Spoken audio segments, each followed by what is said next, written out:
the Olympic Training Center here in Papendal, the Netherlands played host to round 5 of the UCI BMX Supercross World Cup Tour.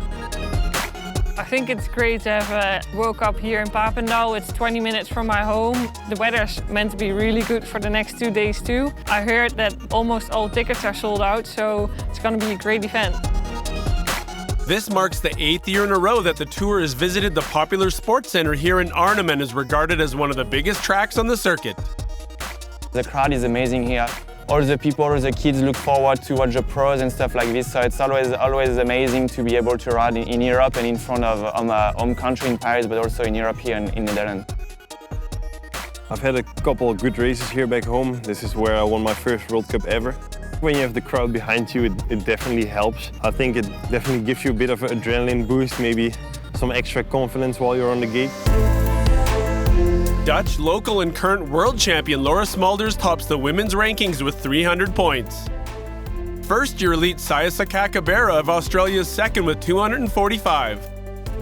Paris was great. First round of 2018, won both rounds.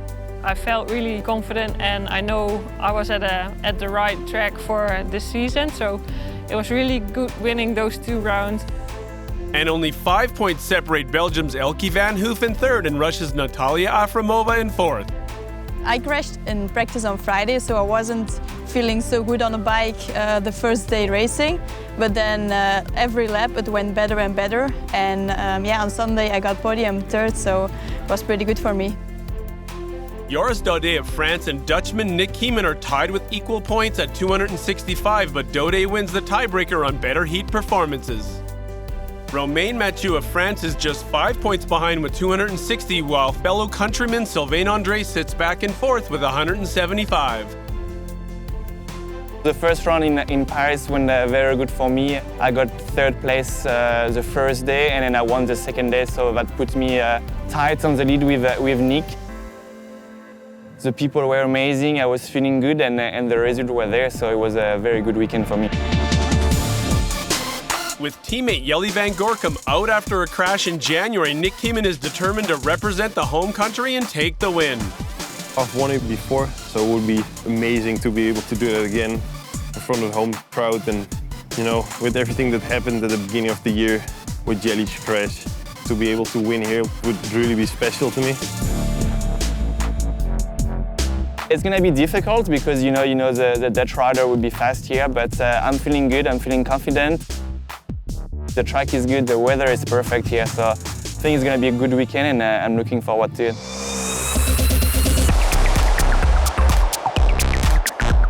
At 400 meters or 1,300 feet long, the track here in Papendal is the longest on the tour.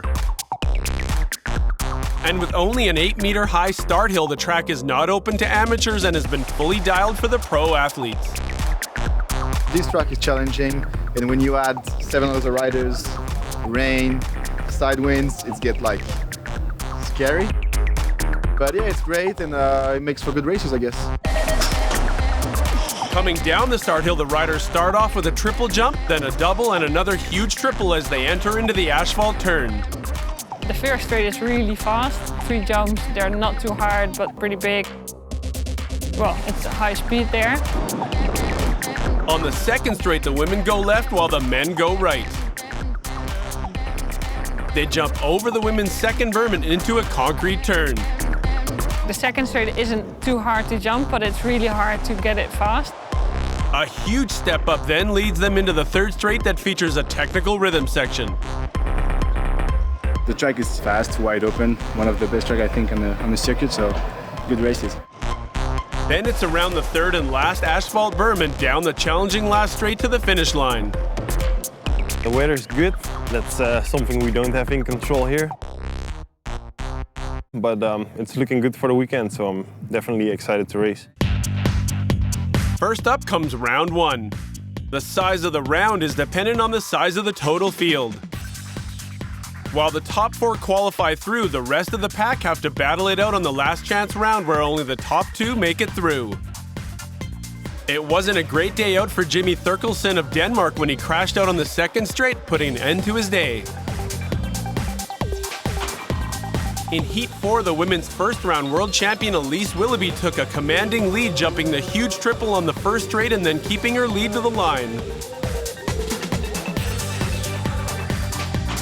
There was a huge crash on the first straight that took French favorite Manon Valentino, Miru Nagar of Japan, and Julia Santos from Brazil out of the race.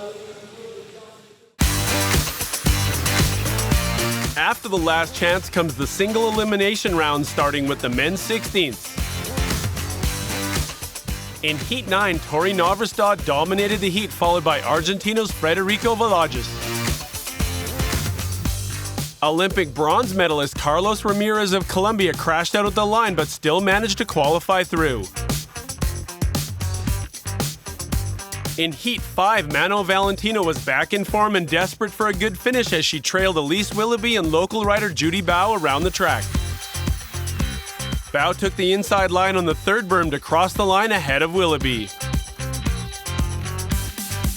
Heat 6 saw Vincent Pelluard lead around the track, pushed hard by Tori Navrestad of Norway. Navrestad took the lead on the final berm but went too wide and crashed out, putting an end to his day.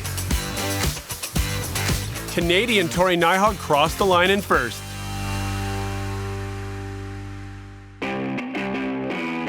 After the round of eights, only 32 riders remain, and the race action then heats up with the quarterfinals.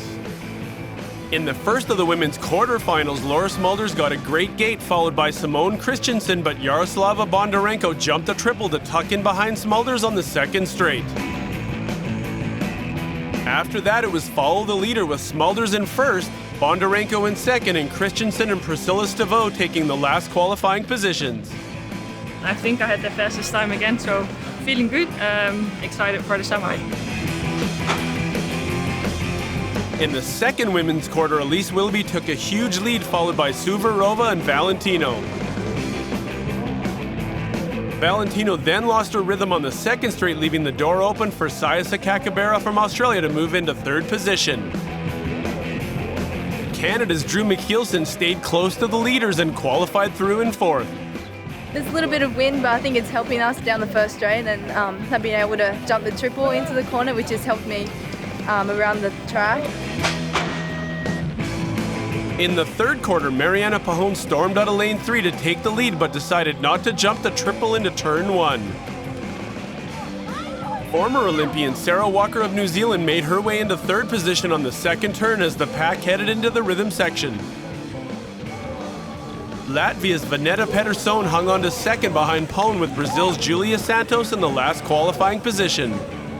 I'm just having fun, and it's super cool to have just smooth laps and good gates. That's what I wanted. The Dutch women were out in force in the final quarter, with Judy Bao, Merle van Bentham, and Ruby Huisman all taking the top 3 spots. Natalia Afremova crossed the line in fourth for the final qualifying spot into the semis.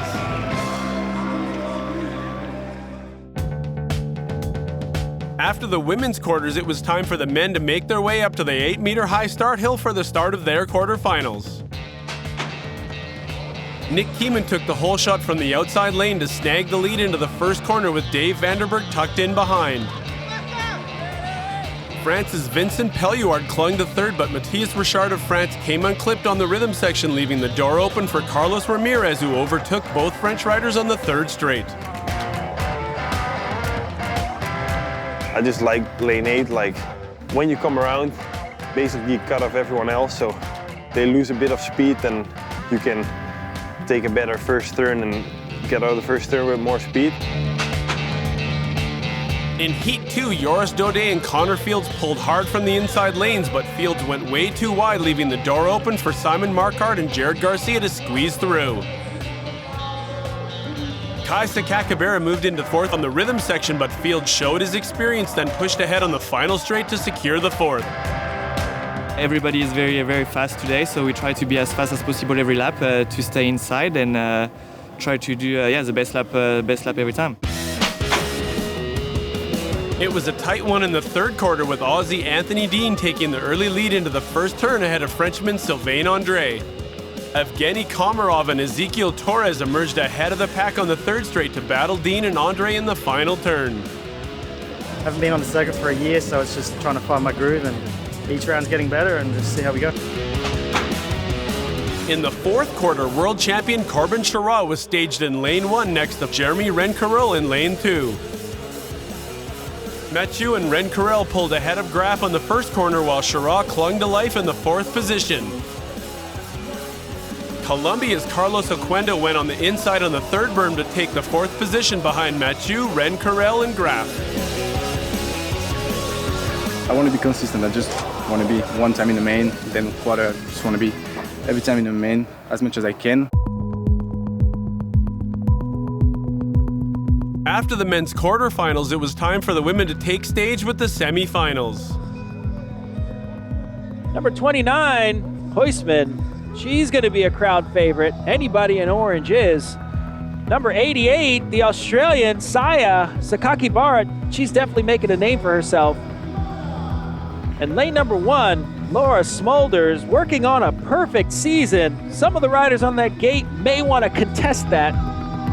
For some people it will help to say I'm gonna win. For me it doesn't help, so I'm not gonna do it. I just want to enjoy myself. I'm just gonna focus on the race and do my best.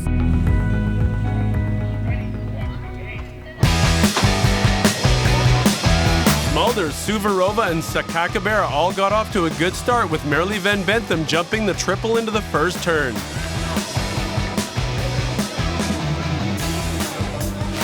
Smulders running away with it down the second straight in first place. Sakakibara tucked in behind Smulders with Suvarova in third as the three Dutch trailed behind. There's a three-way battle for the final qualifying spot, and it's amongst the Dutch riders. Smulders kept pace to take first with Sakakibara in second, Suvarova in third, and Van Bentham in the final spot.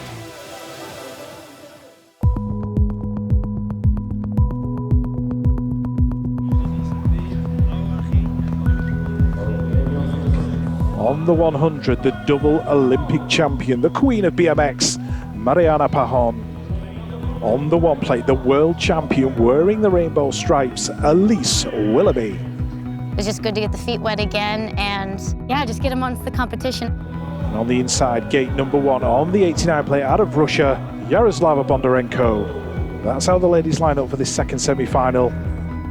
In the second semi, it was a duel between two-time Olympic gold medalist Mariana Pajon and world champion Elise Willoughby.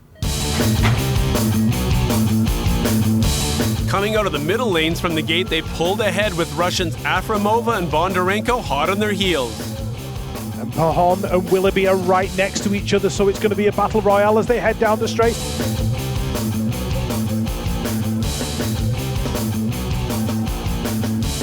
Mariana Pajon, your double Olympic champion, the queen of BMX, leading this semi-final out. Pajon in and out of the last corner. Pajon, Willoughby, Afremova. Pajon crossed the line in first with Willoughby taking the second, while Afremova and teammate Bondarenko took the third and fourth final spots.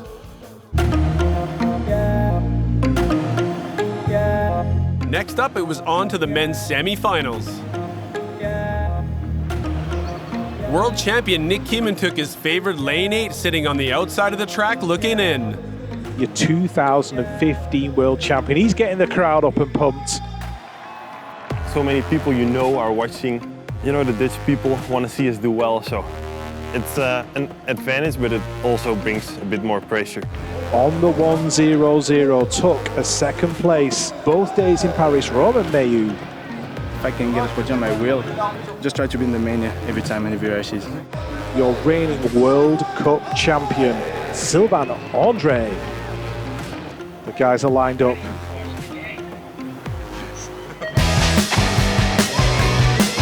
Kieman pulled hard from lane 8, once again taking the whole shot into turn 1 with Andre on his back wheel.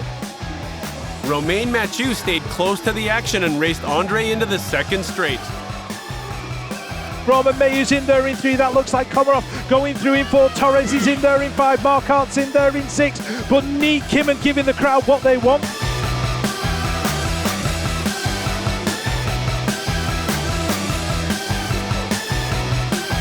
Simon Marquardt took Komarov on the third berm, but it was Torres who got the last qualifying spot behind Keeman, Andre, and Mathieu.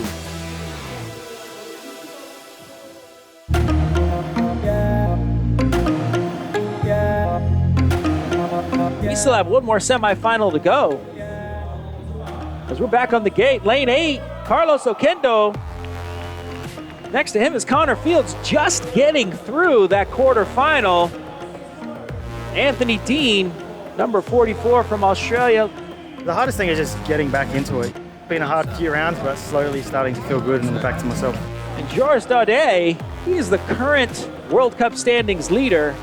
You have to really try to not do any mistake on the track because everyone is so fast. So it's very important to stay focused all day long and try to do your best every lap. As we line up, heat number 2, elite men's semifinal.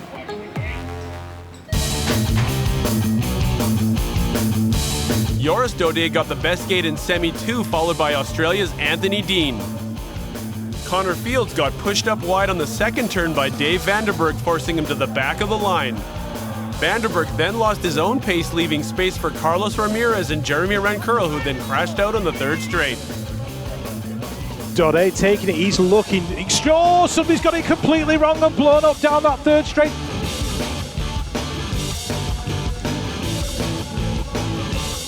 David Graff made it back up into fourth, with Daudet and Dean holding on to first and second, and Carlos Ramirez in third.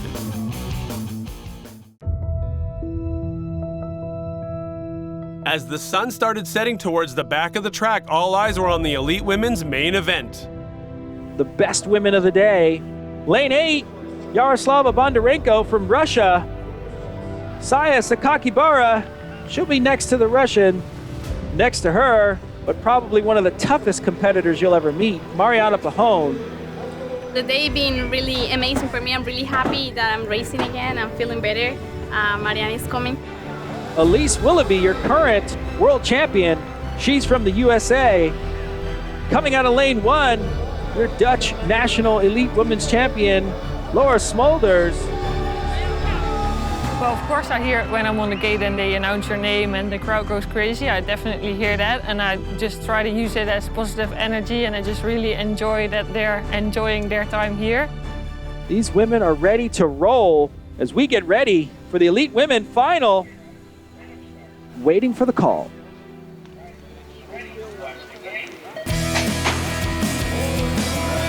Pahon got a bad gate and cased the first jump, putting her out of qualifying position.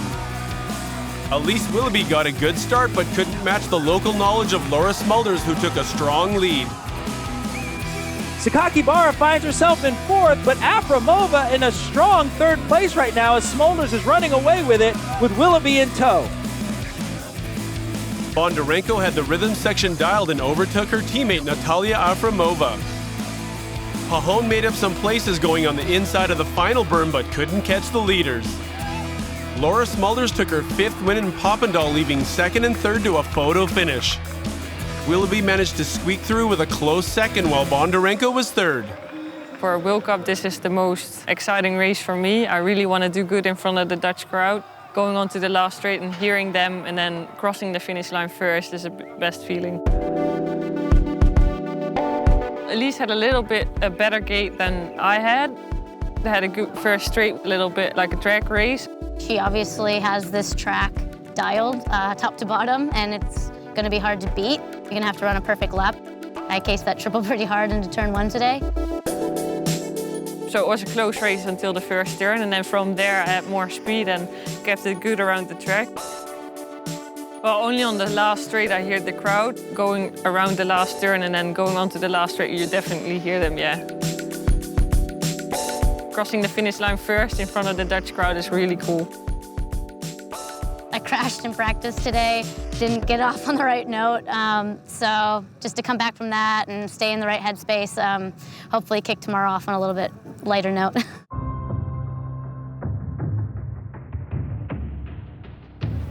So there's your start list. Nick Kimmon, David Graff, Carlos Ramirez, Ezekiel Torres, Roman Mayu, Anthony Dean, Sylvain Andre, and Joris Daudet.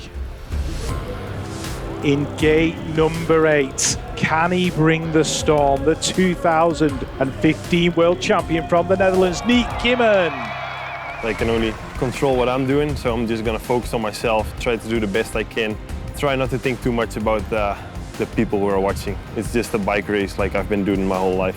Lane number 4 on the 100, double podium maker at the first 2 rounds in Paris, Romain Meilloux. I won all my laps on there, and I'm excited to keep the third place in the ranking. Lane 3 on the 44 plate from Australia, Anthony Dean. Lane number 2 on the 2 plate, your reigning World Cup champion from France, Sylvain André. And in lane number 1, the series leader with the red number plate on his bike, reading number 33, Joris Dode. I'm always motivated, to be on top of the step, and always motivated to be riding at my highest level. So I train for that, and I love it. The final of the afternoon, the elite men lining up, ready to go.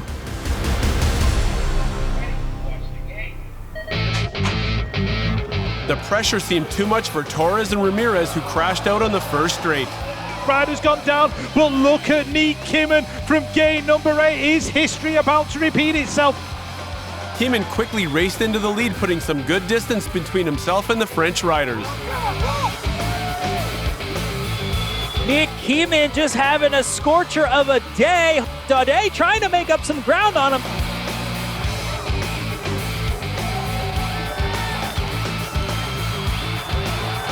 Dode made up some valuable space on the final straight, but it was Kimmen who crossed the line in first, followed by Dode and Sylvain André in third. When people that are close to you are here, you obviously want to do well, and it helps to have the crowd behind you, but it also brings a bit more pressure. Yeah, I'm really happy I took the win today. Joris and me are pretty similar riders, like maybe not the best first crank out of the gate, but when we're on top speed, we're going fast. Messed up a little bit the gate, and then touch with Sylvain in the first straight. My first straights were really good. I felt like my acceleration and everything was good. I wasn't sure who was behind me. I just knew someone was pretty close. This last turn here is pretty tricky. It's a little rough. I was leading, so I had to ride a bit of a defensive line. You just know the guy in second is gonna come out of the turn with more speed. So then I was just focusing on myself, trying not to make any mistakes. I won by a couple inches, but that's enough. I came back last straight, but it was not enough to take the win. So second place today. It's a little bit frustrating because I was feeling good today, and I think I had it. But we'll be back tomorrow and try to get the win. Laura Smulders of the Netherlands continues to dominate the women's rankings with 3 out of 3 wins and a huge lead with 450 points. Sitting more than 100 points back, it's Australia's Saya Sakakibert in second with 335 and Russia's Yaroslava Bondarenko in third with 290. I had picked this weekend to try and win both rounds again. I think I put more pressure on this race than any other race, well, except for Worlds, of course, because I really want to win that too. With the win today, Niek Kimmen jumps to the top of the men's rankings with 415 points. A pair of French riders are second and third, with Joris Dode holding 395 points and Romain Meilloux with 360. I just know this race is special. I think if you're a Dutchie, when you win in front of your own people, it just makes it that much better. That's a wrap for round 3 of the 2018 UCI BMX Supercross World Cup Tour in Papendal, the Netherlands. Round 4 takes place on the same track, and with good weather on the forecast, we're looking forward to some more great racing action. See you then! When is it a successful weekend? It will be a successful weekend if I do, but I'm not going to say it won't be a successful weekend if I don't win both rounds.